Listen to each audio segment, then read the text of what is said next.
All right, thank you for staying with us.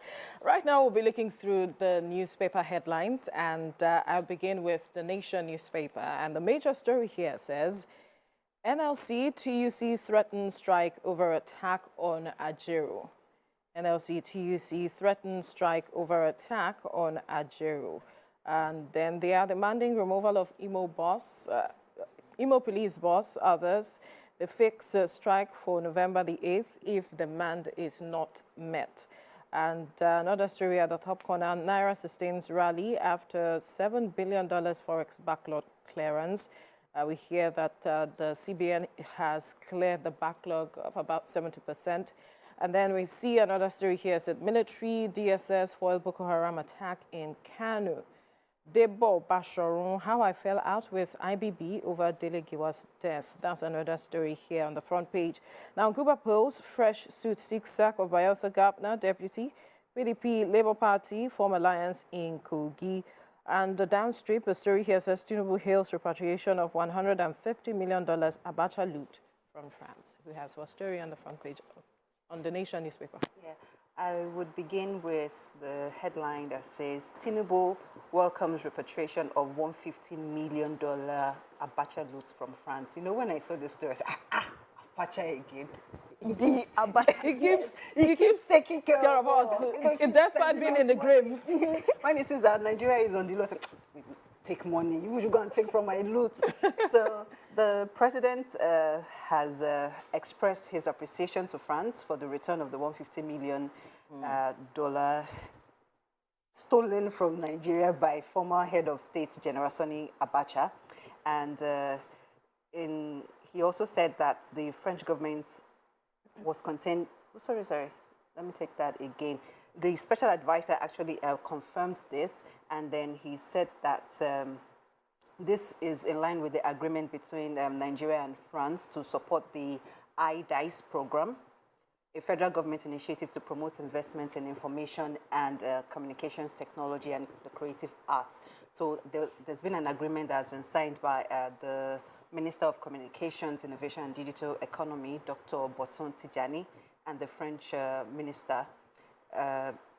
They would be investing this money in the development of the ICT ministry.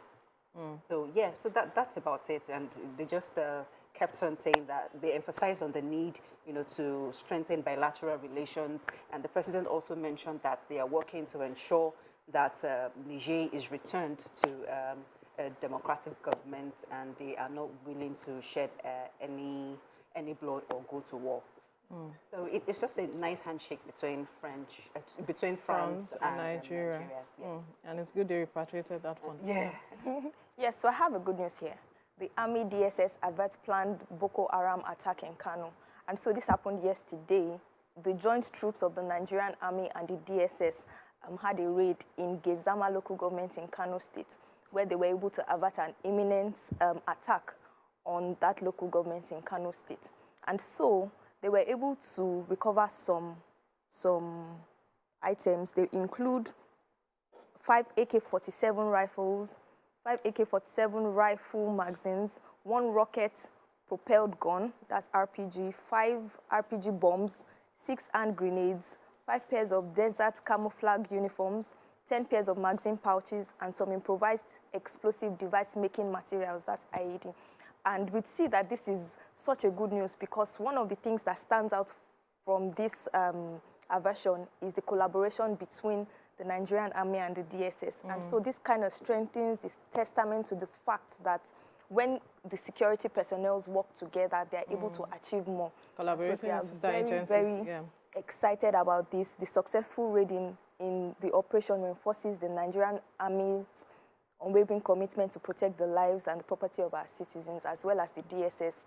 And going forward, we hope that other security agencies would collaborate. When the president came in, one of the things he said was the matter of this collaboration among sister agencies for security purposes. And it's a good thing to see that is something that they are taking seriously to address the matter of insecurity in the country. So I have this story. It's talking about about 26 million Nigerians at risk of food insecurity in 2024. Wow.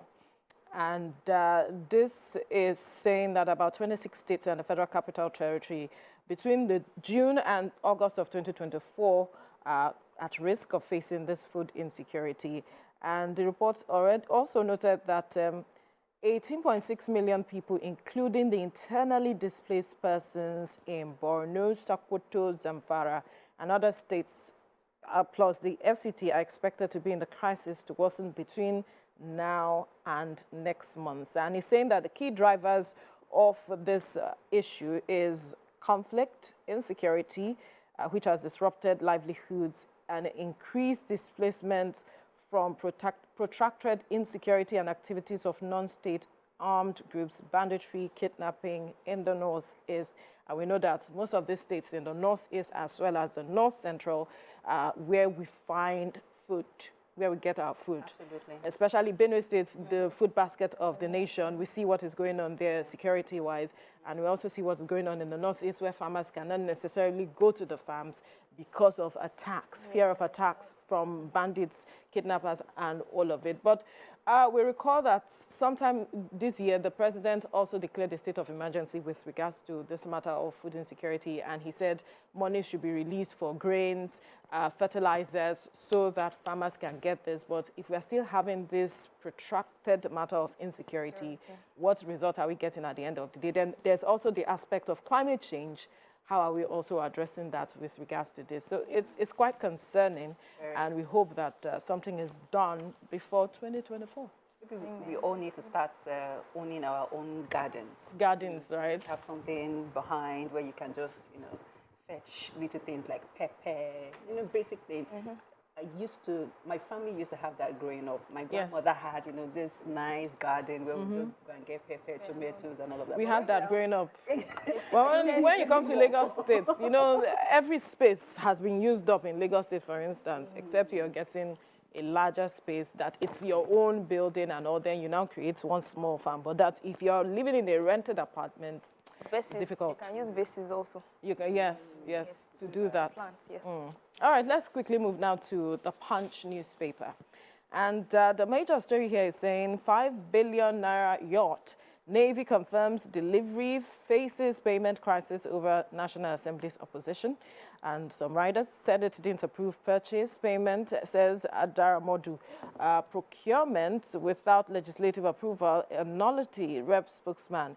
Luxury boat arrived in June, not in use over non-payment, states Navy.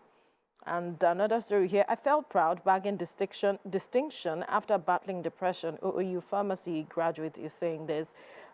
Greener pastures, desperate youth reap uncertainty, frustration over illegal migration. And artists showcasing Nigerian musical class at global events. That's the story there. Ogun cautions over attacks on border communities. France to repatriate $150 million Abacha loot. We already talked about that. Jean's stew must be protected from external interference. Ubomosho Prince is reacting. Who has what story? So I have this story by a popular actress. Her name is Ebere Nziwu. And she has shared that the secrets of her living without scandals have been two things. One, a healthy mindset, and the second one is to focus on helping humanity. So a healthy mindset for her, Ebere says that she would focus naturally on the good as against worrying about scandals. And she had gone on to say that most times as individuals, when we focus on what is not working, that's when we find out that those are the things that become our reality. So for her, she has focused on having a healthy mindset, choosing her space, choosing the things that she worries about, and that has helped her become free from scandals. And the second thing she has also done is to focus on helping humanity. So she has helped people to find out ways that they can attain their maximum potentials through the activities that she carries out. So for example, she takes on trainings or seminars to help people just find a meaning to life rather than just going by. And she says with these two things, if you're able to do that, you'll be free from living without scandals. And not be put under pressure, unnecessary pressure. All right. Still on Nollywood, veteran entertainers should be rewarded for their sacrifices. And this is coming from Mr. Latin, who is the president. Damola, before you go ahead, we need to quickly go on a commercial break. Okay. When we return, we'll continue looking through the newspaper headlines. Stay with us. All right, thank you for staying with us. We're still looking through the newspaper headlines, and you were reading through yours. Yes. The story you took, yeah. Yes. So, veteran actor and president of the Theatre, Arts and Motion Pictures Practitioners, popularly known as Mr. Latin, he has said that TAMPAN, the association, has set up a welfare foundation to cater to old actors, veteran actors that are giving their all into the industry. And he also said that for the first year, they will cater to 200 elders' health. And afterwards, they would increase it to 300 or 400 in the long run, because they want to take care of, veterans that have committed their lives, and despite the fact that the industry hasn't really paid them so much, but then they have dedicated their services and talents to the industry, and they are saying that this foundation will cater to them. And I think this is a very good initiative in the wake of different stories that we keep hearing from Nollywood veterans that are falling ill. Aside that, we saw at some point that they were coming out to beg for funds for people to build houses for them, do one thing or the other. But it's good that they have decided to come up with these funds to addressing these matters. It's very good, because they themselves will benefit on the long run when they are aged. Absolutely. He also mentioned that young actors should also not cut through the corners. They should be professional. We have a lot of stories of young actors being taken advantage of when they're trying to access the industry.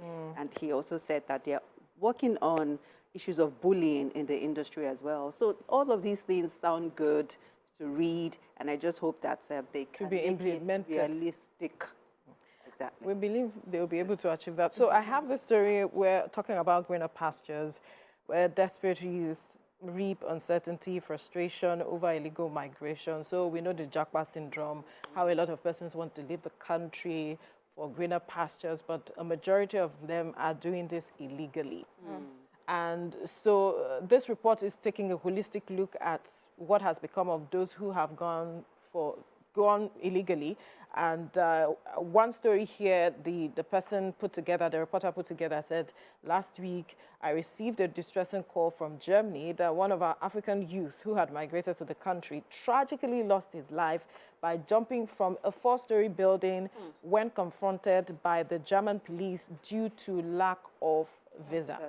So documentation is a critical thing. If you don't have the right documentation, people want to just cut corners and not have the right needed documentation. And we're seeing them losing their lives, some being deported. We heard of these boys, what do they call them? Happy boys. Yes, they were deported just some weeks ago, some days ago, actually. Yes, actually. And so these are the issues. If you want to leave the country, you need to leave with the right documentation, bottom line. This matter of going through illegal routes is also a very dangerous path, because people face all sorts of challenges at the end of the day, and some even die in the process. Yes, we understand that things may not be easy in Nigeria, but there's a way you can still find, a way. And if you want to leave the right way, bottom line. Okay, let's move to the Sun newspaper now. And this is an advertorial, but the other stories, headlines here, we see, heavens won't fall if you free Kanu, Yoruba elders, tell Tinubu. That's on the front page of Saturday Sun. Heavens won't fall if you free Kanu, Yoruba elders, tell Tinubu. Attack on Ajero, Labour to embark on strike Wednesday. So what stories do you have here, ladies? So I have a story in the papers that says we're committed to lifting 50 million Nigerians out of poverty in 42 months. So this was said by Dr. Betty Edu, who is the Minister of Humanitarian Affairs and Poverty Alleviation. Okay. And so she has said so in an ongoing retreat for ministers, federal permanent secretaries, presidential aides, and other senior government officials at the presidential villa in Abuja. And so she had gone on to explain that in the immediate, what the government is currently doing is the disbursement of money to poor and vulnerable households. And she said it ranges from between 25,000 naira to 75,000 naira. So those are the things they are doing in the immediate. But in the long term or going forward, they would also look at how they can support farmers through the End Hunger project. And they're also going to start the Good Nigeria project and other projects that they're currently looking at to see how best to alleviate these 50 million Nigerians out of poverty.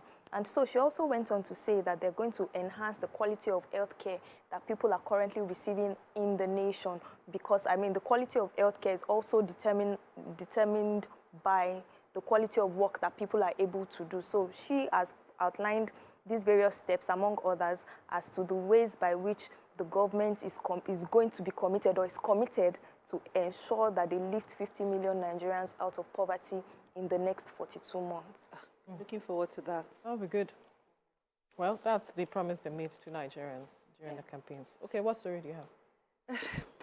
There is one story in the Sun. It's a bit funny. This is coming from a content creator called Mona Lisa Stephen, and she's saying to Tenny the entertainer, the musician, that fat people's lives matter. Okay. Fat people's lives matter. So she's advocating for people that, I don't like to use the word fat, because, you know, people who are on the big side kind of find it offensive when you call them fat. But she has said that she doesn't have any issues with Tenny losing a lot of weight, but she should not think that anybody who is on the big side is having health issues. And she doesn't have any rifts, but she just wants to keep saying that fat people's lives matter. That's just the... It's interesting. She doesn't understand why Tenny lost weight. Exactly. So if Tenny had health issues and she felt it is important for her to lose weight, then she did. So if you don't have, I don't think this is a neither here nor there conversation. Her point is that she made a song, a diss song, to shade fat people. And I haven't heard that song. I haven't heard anything like that. So even if she did, I think it might be her experience. It might be, yes, she's singing, or maybe she composed the song from her own experience. Because I think I had something related to that in one of her recent songs, but I haven't sat down to digest the lyrics. But Mona Lisa is feeling, you know, she's angry somehow. She's feeling attacked. Okay. You know, how can and she's call speaking us? for people in that category. You know. It's good to have a voice who speaks for people. Anyway, the story I have on Saturday Sun talks about the off-cycle election coming Saturday, next week Saturday. We have off-cycle elections in Imo, Kogi, Bayelsa State. And the concerns has been the matter of security in these states. Talk about Kogi State, we see the level of insecurity, Imo State as well. And then in Bayelsa State, we've seen different dimension of security. And even INEC has been speaking to that matter of insecurity, how they can address it before the election so that people can exercise their franchise. And that's the myth of the story in the Saturday Sun. And we hope that will be addressed before next week Saturday. All right, we move now to the front page of the Tribune newspaper. And the major story here is presidential yacht bought, delivered. Reps accuse Navy of purchase without approval. Payment not yet made, Senator Ndume is saying. Ijaw leaders youth attack Rivers elders for backing Wike against Governor Sim Fubara. Attack on Nigeria NLC 2UC plan nationwide strike for November the 8th. The newly appointed REC, Resident Electoral Commissioner, won't assume duty until 2024. INEC is saying that. Tinubu hails France for returning $150 million Abacha loot will lift 50 million Nigerians out of poverty. In 42 months, we already took that story. Now, I dropped out of school to fight in Agbekoya War. Professor Toyin Falola is saying this. Any story here? No, I don't have any. You don't have? Okay. You have a story in the Tribune. Okay, so I have this story on the attack on the NLC president, talking about Joe Ajaero. He went to Imo State.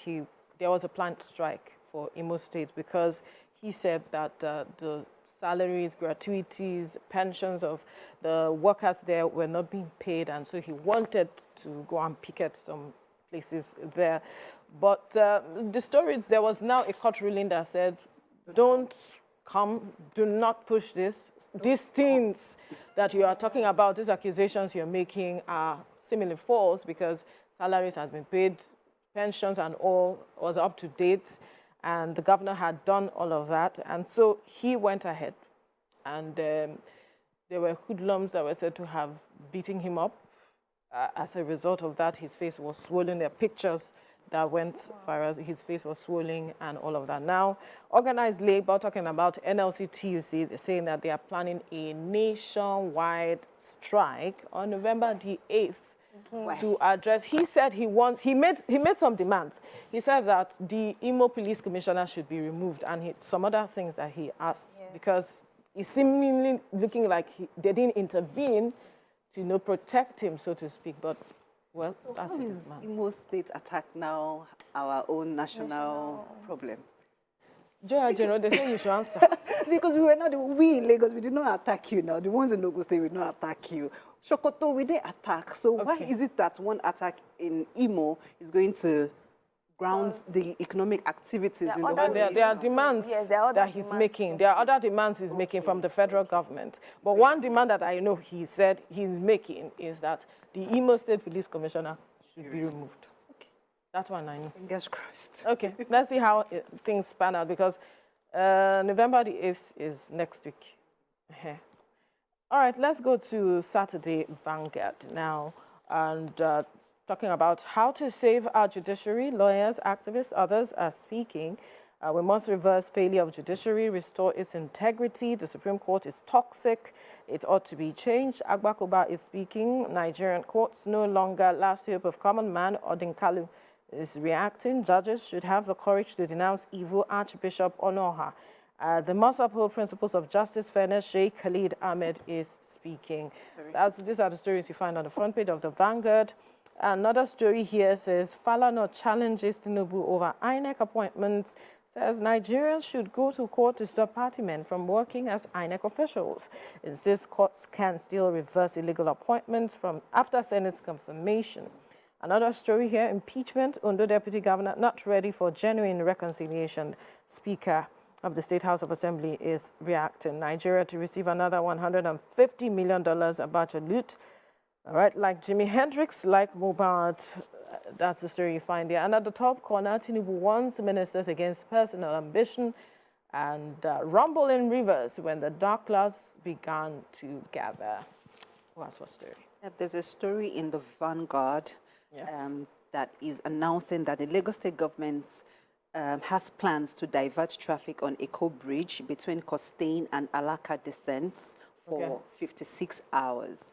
And this is coming from the Commissioner for Transportation, Mr. Oluwaseun Oshinyemi, and he announced it yesterday, and he said that it has become necessary to carry out emergency repairs on the bridge. He said that the monitoring public is hereby informed of the need to carry out emergency repairs on Eko between Costain and Alaka. He said these repairs are necessary to avoid complete vandalization and theft of the expansion joint, as well as the replacement of missing parts and the recasting of the transition concretes around the expansion joint.